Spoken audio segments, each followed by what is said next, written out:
The trio have stood guard at Speen Bridge since September 1952, a bronze tribute unveiled by the Queen Mother. They look out at the commandos' first training grounds around Achnacarry Castle. They've aged a little, but it remains a sacred place. The sculptor himself, Scott Sutherland, captured very much the ethos of the commandos in those three figures. And we regard him as, if you like, the fourth man on the hill. Unseen here, but clearly in his works, it represents the strength and depth of the commando training, the commando ethos. It brings us all together, the commando family, and it's a huge commando family, which covers Navy, Royal Marines, Army and RAF, and they've all been here this year. The commandos were a crack unit created 80 years ago by Winston Churchill.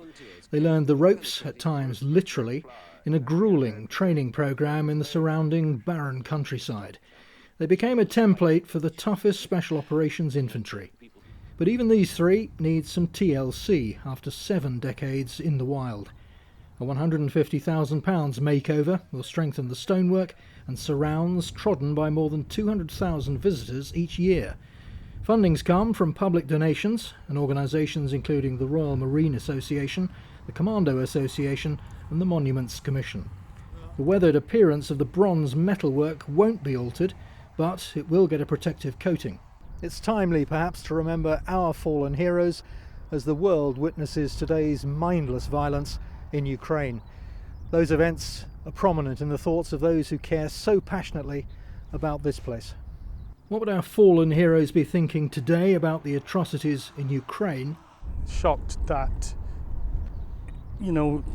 80 years after their sacrifices, that war again is in Europe, by a dictatorial regime.